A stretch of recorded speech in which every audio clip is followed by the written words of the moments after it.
Eles eram chamados e conhecidos como povo de Deus. No entanto, Jesus disse para eles: vocês não conhecem a Deus.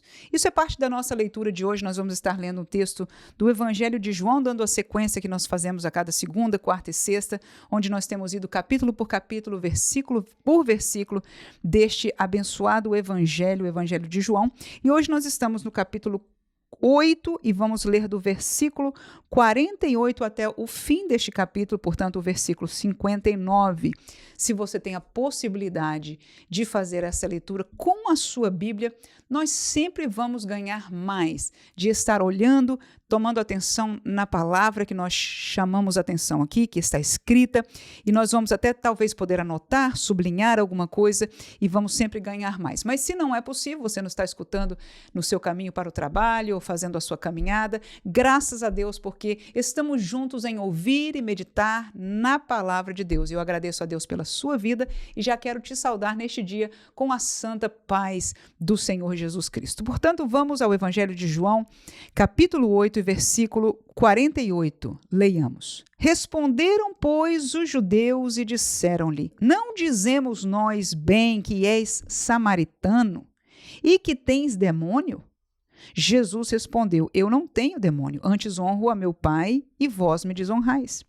Eu não busco a minha glória, há quem a busque e julgue. Em verdade vos digo que se alguém guardar a minha palavra, nunca verá a morte. Disseram-lhe, pois, os judeus: agora conhecemos que tens demônio. Morreu Abraão e os profetas, e tu dizes: se alguém guardar a minha palavra, nunca provará a morte? És tu maior do que Abraão, nosso pai, que morreu? E também os profetas morreram. Que te fazes tu ser? Jesus respondeu: se eu me glorifico a mim mesmo, a minha glória não é nada. Quem me glorifica é meu Pai, o qual dizeis que é vosso Deus. E vós não o conheceis, mas eu conheço. E se disser que não conheço, serei mentiroso como vós, mas conheço e guardo a sua palavra. Abraão, vosso pai, exultou por ver o meu dia, e viu-o e alegrou-se. Disseram-lhe, pois, os judeus: ainda não tens 50 anos, e viste Abraão? Disse-lhe Jesus: em verdade vos digo que antes que Abraão existisse, eu sou. Então pegaram em pedras para lhe atirarem, mas Jesus ocultou-se e saiu do templo, passando pelo meio deles, e assim se retirou. Ok, terminamos aqui a leitura deste capítulo, que foi uma conversação longa de Jesus com aqueles judeus que estavam no templo. Não é um capítulo longo, são 59 versículos. Nós fizemos este estudo com algumas pausas, meditando em alguns pontos, e o último deles foi a pergunta que Jesus fez: será que eles são filhos, os judeus, de Abraão, não é? Do Pai Celestial, de Deus Pai, ou filhos do diabo? Jesus chega a esta conclusão e nós aqui procuramos entender como Jesus explicou essa colocação tão forte, mas ele assim o fez. E hoje ele continua nessa explicação, nesta comprovação de que aqueles judeus religiosos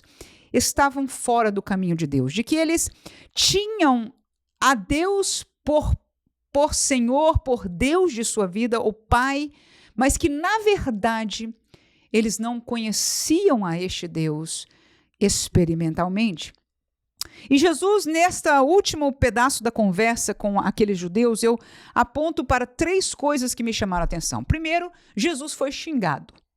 Quando eles começaram a perder a batalha do diálogo com Jesus, isso acontece muitas vezes. Às vezes a gente está evangelizando, às vezes nós estamos defendendo a nossa fé, ou a nossa doutrina, ou o caminho que nós escolhemos, às vezes é a palavra de Deus.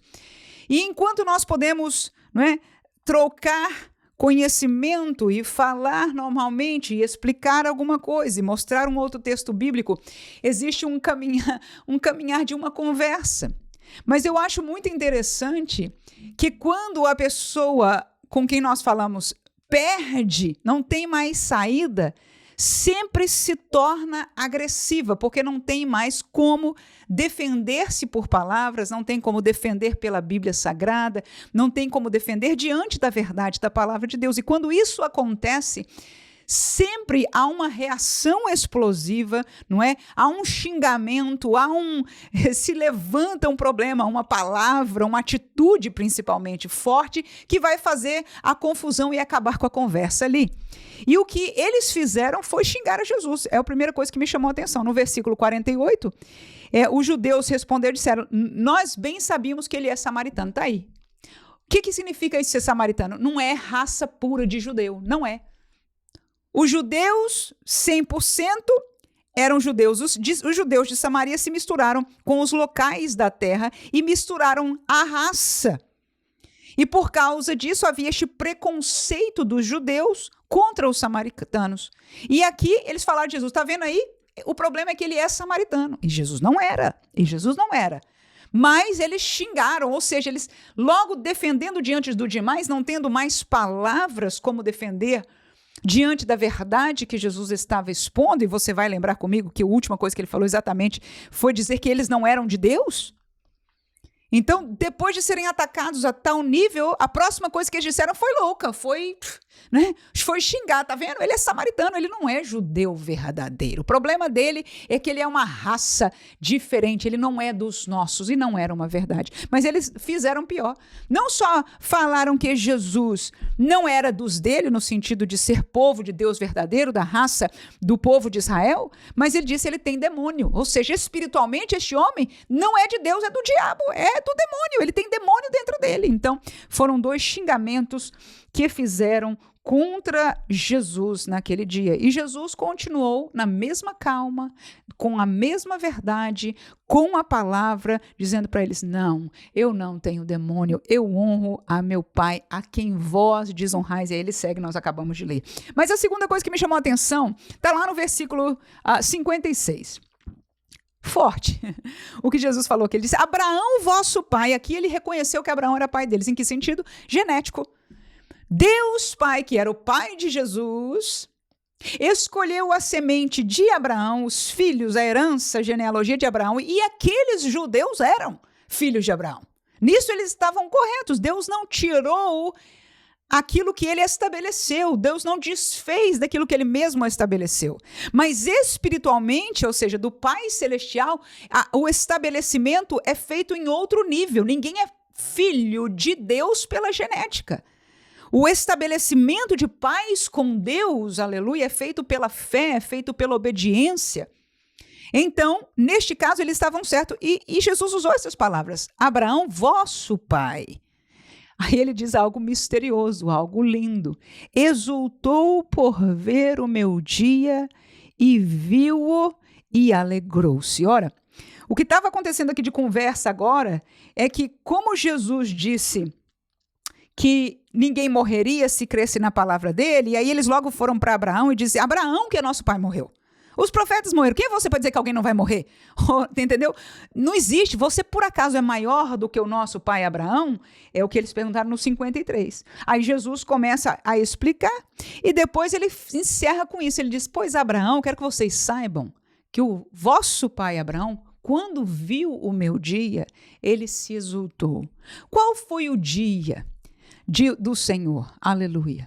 Qual foi o dia, qual foi o momento na eternidade que o Cristo cumpriu a promessa do Pai dada a Abraão, que disse: em ti serão benditas todas as famílias da terra. Ora, quando Jesus está falando de Abraão aqui, ele não está falando mais da dimensão dos dias, quais sejam o número de anos que Abraão viveu aqui na terra. Ele está mencionando que Abraão agora estava numa dimensão espiritual que é eterna. E claro que aqueles judeus não estavam entendendo nada disso, mas agora nós podemos apreciar isso e entender que quando nós sairmos desta dimensão, deste corpo, destes dias passageiros de peregrinação nesta terra, uma vez nós sendo de Deus, nós vamos ser levados na presença de Deus a esta dimensão, a esta vida, vida eterna. Aleluia! Numa dimensão onde nós não estamos presos pelo tempo. E é de lá que Jesus vem, e é lá que Abraão estava. E Jesus disse, pois quando Abraão viu este dia, quando viu o meu dia, ele exaltou, ele se exultou, ele se alegrou muitíssimo. Por quê? Porque o Cristo, a promessa, a herança, a semente de Abraão, que Paulo explica bem em suas cartas, né, veio a se realizar em Cristo Jesus. Então, a nível da eternidade, quando Abraão viu que chegou o cumprimento, ele se alegrou. Aleluia.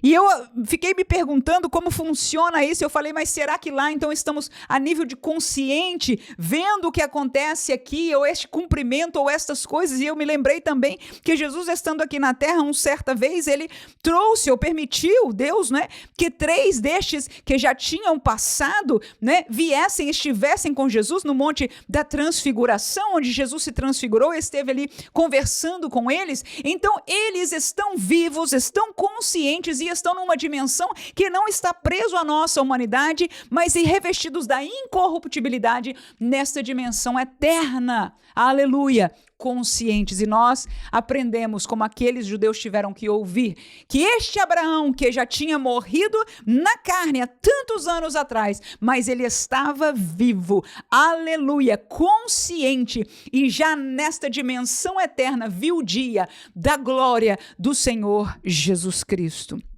E a terceira coisa que eu aprendo está no próprio versículo 55, que começa com o 54, mas termina com o 55, que nós intitulamos este nosso devocional, que os judeus, que aquelas pessoas não conheciam a Deus, né? Eles disseram, por acaso, quem você diz ou quem você pensa que é? É como terminou o 53. Abraão morreu. E você, como é que você pode? Quem você diz que é para falar tal coisa? E aí Jesus responde que quem glorifica ele, Jesus Cristo, é o próprio Pai. Ele diz, o meu Pai me glorifica, a quem vós dizeis ser o vosso Deus. Ou seja, o povo de Deus, que era conhecido por povo de Deus, herança, filhos de Abraão, e Jesus disse, vocês são filhos de Abraão. Mas vocês estão chamando de Deus aquele que eu conheço. Ele é meu Pai. Eu não posso nem falar diferente porque eu seria mentiroso, como vocês dizem. Essa palavra é de Jesus. Eu conheço, ele é meu Pai. Vocês o chamam de vosso Deus. Mas vocês não o conhecem. E aí vem essa pergunta prática para nós. Ok, para acusarmos os judeus da época de Jesus está fácil. Porque são outros. São eles, não somos nós.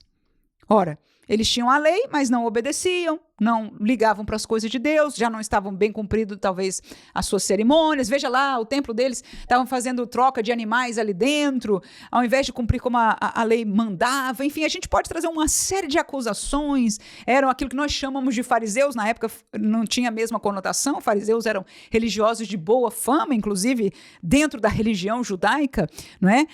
Conhecedores da palavra e etc. No entanto, nós temos uma certa facilidade de acusá-los e de concordar talvez com Jesus, ainda que eu acho muito forte.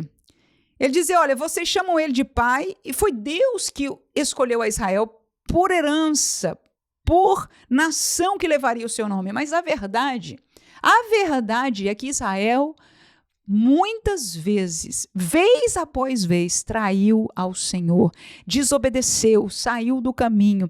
O Senhor apresentou para eles e através deles para o mundo o caminho do céu, o caminho de Deus, o caminho da moral, da justiça de Deus. E Israel, para quem o Senhor estava se revelando, estava sempre se rebelando contra Deus. E quando este Deus, por fim, cumpriu, enviou o seu Messias e agora estava Jesus ali, eles já não conheciam mais a este Deus porque estavam apartados da vida da palavra de Deus. Podiam memorizar os textos proféticos, podiam memorizar os salmos de Davi, cantar os salmos como seu inário, podiam memorizar e recitar a lei do Senhor, que eles tinham guardado na sua mente, que escreviam por toda parte, que ensinavam a cada sábado nas suas sinagogas, que cresciam e ensinavam os meninos na lei do Senhor, mas eles não estavam cumprindo, não estavam sendo obedientes, não estavam através da lei conhecendo o seu Deus. Por isso,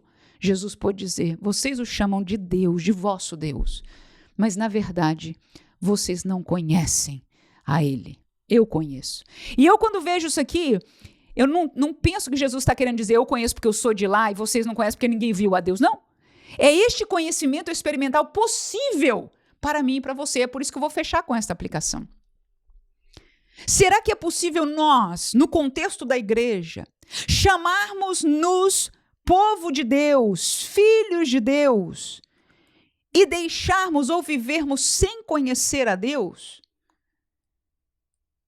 E a resposta é sim. E a minha mente agora saltou lá numa parábola que Jesus deu, que nós, como crentes, usamos muitas vezes elas para pregar uns para os outros. É a parábola do filho pródigo. Um se extraviou, um foi pecar, um decidiu se desviar, mas o outro que ficou, a palavra e a conversa que ele teve com o pai mostrava que ele não conhecia o seu pai. Ele ficou na casa do pai, ele não foi pecar, ele não foi para o mundo, ele ficou na igreja, mas eu pergunto a você, ele conhecia o seu pai? Não. Ele não conhecia o seu pai, ele vivia na casa, ele participava, sentava até naquela mesa, comia da comida do seu pai, mas ele não conhecia o coração do pai. Não havia uma vivência experimental com o pai, do amor do pai, de viver da graça do pai, de dar carinho e receber carinho do pai. Ele simplesmente, apesar de filho, vivia como um dos trabalhadores, a ponto de dizer ao pai: você nunca me deu isso, e o pai dizer: por favor, tudo que é meu é teu. E eu pergunto: que dimensão nós vivemos? Será que nós conhecemos a Deus experimentalmente? Não há como. Hoje, na figura do filho pródigo, era um pai humano. Hoje este pai é alcançado, é conhecido por esta palavra. Nisso que nós estamos fazendo aqui, meditando nela, perguntando quem ele é, como ele pensa, como ele sente, como ele agiu, aprendendo dele, daquilo que ele revelou, porque ele só revelou aqui. Que Deus nos ajude e nos abençoe no caminho de conhecer ao Pai, de conhecer a Deus, porque sim, é possível estarmos no meio daquilo que chamamos povo de Deus e não o conhecermos. Que Deus nos guarde, mas nos ajude a conhecê-lo, até chegar o dia que nós o veremos assim como ele é. Amém.